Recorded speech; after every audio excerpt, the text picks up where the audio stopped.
મુદ્દાની અંદર અમારા બેંક પરિવારના સ્ટાફ હરીશચંદ્ર પટેલ સેવાલિયા બ્રાન્ચના મેનેજર હતા અને અમારી બેંકની અંદર તારીખ 17ના રોજ નાબાર્ડ દ્વારા ઇન્સ્પેક્શન થવાનું છે અને તે સમયે બેંકના બ્રાન્ચ મેનેજરોને પોતાની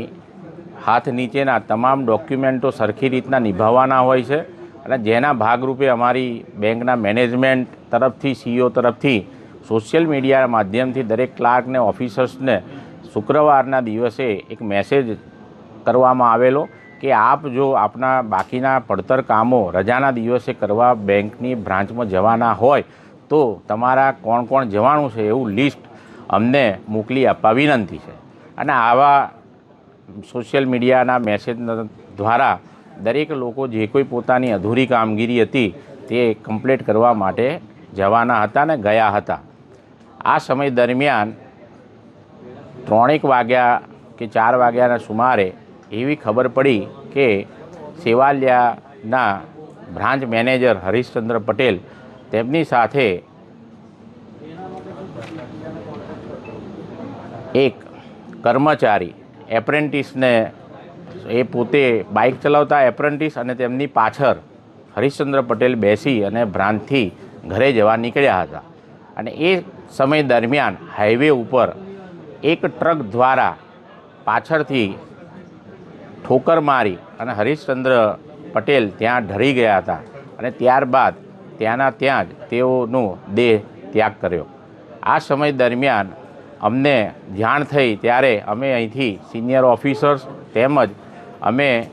પોલીસ વિભાગના વડાને પણ જાણકારી આપી કે અમારા કર્મચારીને આવી દુઃખદ ઘટના બની છે અને વહેલામાં વહેલી જે કંઈ પ્રક્રિયા હોય એ પૂર્ણ થાય. અને એના ભાગરૂપે જ્યારે આ બધી જ કામગીરી પૂર્ણ થયા બાદ ત્યારે ત્યાં આગળ અમુક લોકો એટલે કે અમારી જ બેંકના જે 1-2 કર્મચારીઓ ઉપર ઇન્ક્વાયરી ચાલે છે જેમના દ્વારા આ બેંકમાં ખૂબ મોટા પ્રમાણમાં જૂના સમયની અંદર બેદરકારી દાખવીને બેંકને નુકસાન થાય તેવા કૃત્ય કરેલ હતા. તેવા લોકોએ કે આવું રજાના દિવસે અમારા કર્મચારીઓને બોલાવીને જો આવો અમારું અસર થાય તો આવા ખોટા આક્ષેપો કરી અને અમારા સિનિયર ઓફિસરોને બોલતા હતા.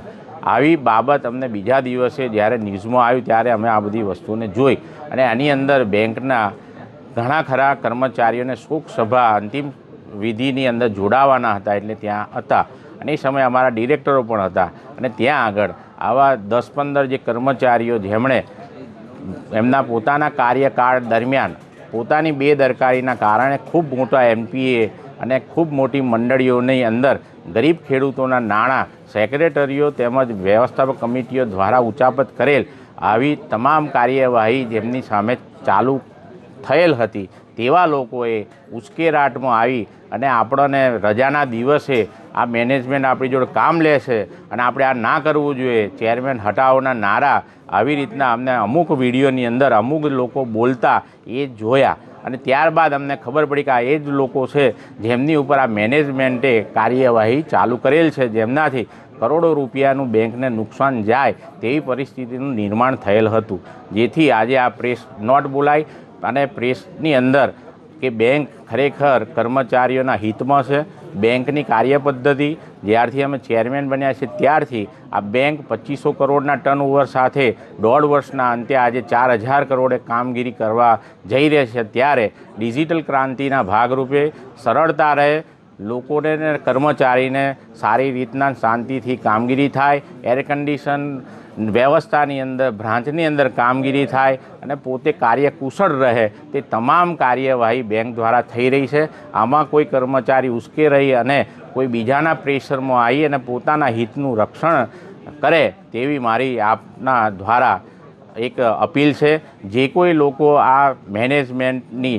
કોઈ બાબતની અંદર એમને અસંતોષ હોય તો આજ દિન સુધી તેમણે કોઈ જાતનું પોતાની રીતના કે લેખિતમાં કોઈ નિવેદન આપેલ નથી. તો વહેલામાં વહેલું એમને કોઈ પણ જાતની પડતી તકલીફો હોય તો મેનેજમેન્ટ સુધી પ્રદર્શિત કરે, જેથી મેનેજમેન્ટ એમનો પરિવાર સમજી અને જે કંઈ તકલીફો હોય એને દૂર કરવાની કોશિશ કરવા માટેનું હું એ અપીલ કરું છું. અને આમાં જે પ્રમાણિક અને સારા અને સાચા જે કર્મચારી છે એમને આ બેંક હિતમાં કોઈ જ ખોટા રસ્તે ગયા વગર જે લોકો આનીમય જે ડિફોલ્ટ જે કર્મચારીઓ છે જેમને કામ નથી કરવું એમની સાથે ના રહી અને બેંકની સાથે અને આ 1200 ગામનો જ્યારે વિકાસ કરવા જઈ રહી છે, આ બેંકની જે પરિસ્થિતિમાં છે સુધારો થઈ રહ્યો છે તેનો સાથ આપી અને બેંકના મેનેજમેન્ટ સાથે રહેવા હું તમને સર્વેને આ ન્યૂઝના માધ્યમથી અપીલ કરું છું।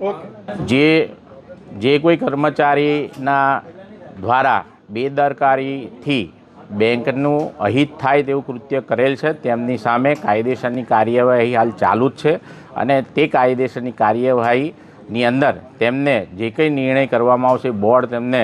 છૂટા કરવાના હશે તો છૂટા કરશે અથવા તો તેમની સાથે કોઈ પૈસા કે વ્યવહારથી એમણે જે નુકસાન કર્યું છે એ એમની જોથી વસૂલ લેવાના છે તો વસૂલ લેવામાં આવશે। મૃતકના પરિવારને બેંકના નિયમો મુજબ આવી રીતના એક્સિડન્ટથી કોઈને મૃત્યુ થયું હોય તો બેંક એના વારસદારને નોકરીએ કાયમી રાખવા માટે એક આવેદન કરે છે અને તેની સાથે સાથે હું પોતે પણ ચેરમેન તરીકે આ જે કરુણ ટીકા થઈ છે જ્યારે હરીશચંદ્ર પટેલના પોતાના જ કોઈ પરિવારમાં અન્ય કોઈ એમના પત્ની સિવાય અને એના બાળક સિવાય કોઈ ના હોય તો હું પોતે મારા સ્વખ ભંડોળમાંથી 5 લાખ રૂપિયા જાહેર કરું છું અને તેની સાથે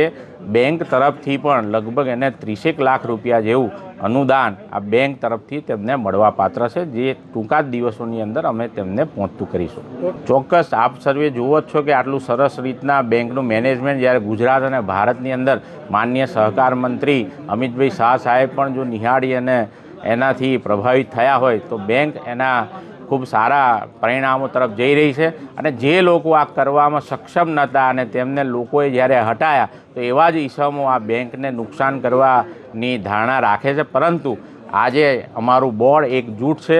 લોકો પણ એકજૂટ છે અને આને કંઈ જ થવાનું નથી અને આ જ રીતના અને આથી પણ સારી રીતના બેંક આગળ ઉત્તર પ્રગતિ કરે તે દિશામાં મેનેજમેન્ટ કામ કરવા જઈ રહ્યું છે। તેજસભાઈ, સભાસદોને શું સંદેશ? મારો સભાસદોને બહુ જ સ્પષ્ટ સંદેશ છે। આ 1200 ગામની આ મંડળીના માલિકો આ બેંકના 40 લાખ લોકો છે। આજે આ બેંકની સાથે 9 લાખ લોકો જોડાયેલા છે, 4,50,000 પશુપાલકો જોડાયેલા છે અને અમારા બેંકના મેનેજમેન્ટની કટિબદ્ધતા છે કે દરેકને ઘર બેઠા સર્વિસ મળે તે વ્યવસ્થા બેંકે કરી છે। એટલે આપ સર્વેને અમને જ્યારે આટલા સારી પોસ્ટ ઉપર મૂક્યા હોય તો આપ સર્વેનો પણ આભાર અને ભવિષ્યની અંદર આ બેંકનો જે વિશ્વાસ છે એ કાયમ ટકી રહે તે બધી જ સેવાઓ અમે ઘરે બેઠા આપતા રહીએ તે માટે આપ સર્વેને મારું આહવાન છે। સૌપ્રથમ તો બેંકના એક પરિવારના એક સભ્ય હરીશચંદ્રભાઈ જે સેવાલિયા બેંકના મેનેજર હતા તેમનું આકસ્મિક અવસાન થયું તે બદલ હું ખૂબ જ દુઃખદ અને આઘાત અનુભવીએ છીએ અને જે રીતે બેંકના કર્મચારીઓના જે પ્રશ્ન છે તેને અમે સૌ સાથે મેનેજમેન્ટ અને સૌ સાથે મળીને એ પ્રશ્નનું નિરાકરણ આવે અને સૌ સાથે મળીને તેજસભાઈનો ચેરમેન સાહેબનો ખૂબ સુંદર વહીવટ ચાલી રહ્યો છે તો અમે સૌ સાથે મળીને એમના જે પણ પ્રશ્નો હશે અને એનું સુખદ સમાધાન લાવીશું એવી અમે પૂરેપૂરી વિશ્વાસ અપાવીએ છીએ।